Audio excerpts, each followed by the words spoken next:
बिस्मिल्लाहिर्रहमानिर्रहीम। मुअज़्ज़िज़ सामईन, अस्सलाम वालेकुम वरहमतुल्लाहि वबरकातुहू। इस हिस्से में हम जिक्र करेंगे नमरूद की गुफ्तगू का। हज़रत इब्राहीम अलैहिस्सलाम को जब आग में डाला गया, नमरूद को यकीन हो गया था कि इब्राहीम अलैहिस्सलाम मट्टी पर खाक में तब्दील हो गए हैं। लेकिन जब उसने गौर से देखा तो मालूम हुआ कि वो जिंदा हैं। तो अपने इर्द गिर्द बैठे हुए लोगों से कहने लगा, मुझे तो इब्राहीम जिंदा दिखाई दे रहा है। शायद मुझे ऐसा लग रहा है कि वो एक बुलंद मुकाम पर चढ़ गया। और खूब गौर से देखा तो उसे मालूम हुआ कि मामला तो इसी तरह है। नमरूद ने पुकार कर कहा, ए इब्राहीम, वाकईन तेरा खुदा अजीम है और कुदरत रखने वाला है कि इसने तेरे और आग के दरमियान एक रुकावट पैदा कर दी। अब जबकि ये बात है तो मैं चाहता हूँ कि इसकी कुदरत और अजमत की वजह से इसके लिए कुर्बानी करूँ। और उसने 4000 कुर्बानियाँ इस मकसद के लिए तैयार की।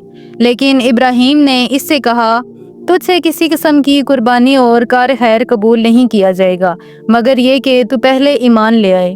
नमरूद ने जवाब में कहा, इस सूरत में तो मेरी हुकूमत ख़त्म हो जाएगी और मैं ये बात गवारा नहीं कर सकता।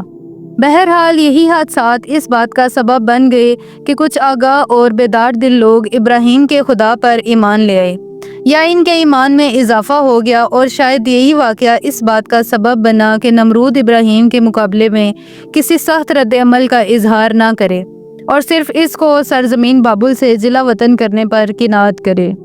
नमरूद अपनी हुकूमत की वजह से गरूर में मुब्तला था, लिहाजा हज़रत इब्राहीम अलैहिस्सलाम से पूछने लगा, तेरा खुदा कौन है? हज़रत इब्राहीम अलैहिस्सलाम ने कहा, वही जो जिंदा करता और मारता है। जहाँ हस्ती के इल्म और कुदरत की वाज़ेह निशानी यही कानून मौत व हयात है, लेकिन इसने मकरो फरेब की राह इख्तियार की और मुगालता पैदा करने की कोशिश करने लगा। लोगों और अपने हिमायतियों को गाफिल रखने के लिए कहा, वो तो मैं हूँ जो जिंदा करता हूँ और मौत देता हूँ, और मौत व हयात का कानून मेरे हाथ में है।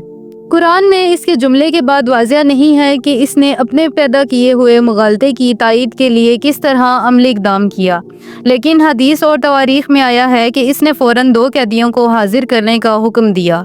कैदी लाए गए तो उसने फरमान जारी किया कि एक को आज़ाद कर दो और दूसरे को कत्ल कर दो। फिर कहने लगा, तुमने देखा है कि किस तरह मौत व हयात मेरे कब्ज़े में है। उसके जवाब में हज़रत इब्राहीम अलैहिस्सलाम कहने लगे कि खुदा आफताब को मशरिक से निकालता है, अगर जहाँ हस्ती की हुकूमत तेरे हाथ में है तो तू इसे मगरिब से निकाल कर दिखा। यहाँ नमरूद मगलूब हो गया, उसमें सकत ना रही कि इस बारे में कोई बात कर सके। ऐसे हर धर्म दुश्मनों को लाजवाब करने का यही बेहतरीन तरीका है। ये बात हकीकत है कि मौत व हयात सिर्फ और सिर्फ खुदा के कब्ज़े कुदरत में ही है।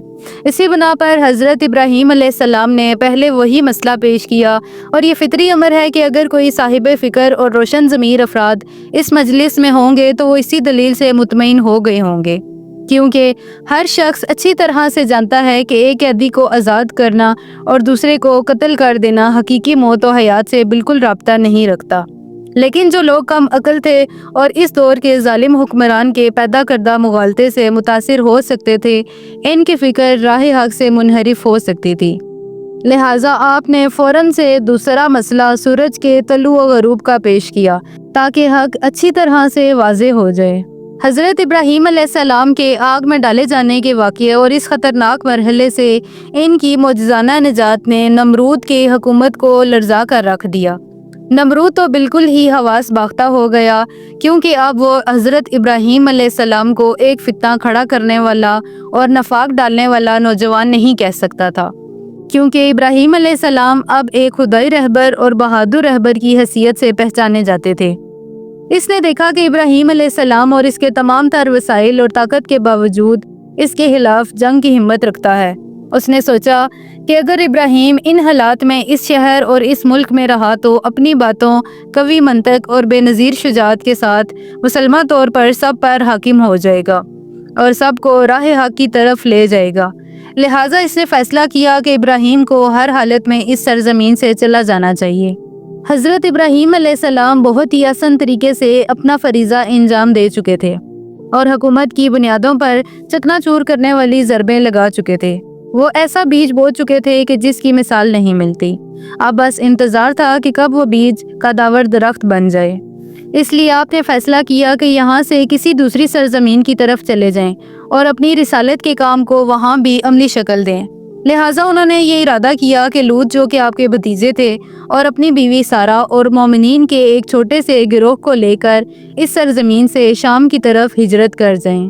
جیسا کہ سورۃ انبیاء آیت نمبر 71 میں قرآن مجید میں ارشاد ہوتا ہے، ہم نے ابراہیم اور لوط کو ایسی سرزمین کی طرف نجات دی جسے ہم نے سارے جہان والوں کے لیے برکتوں والا بنایا تھا۔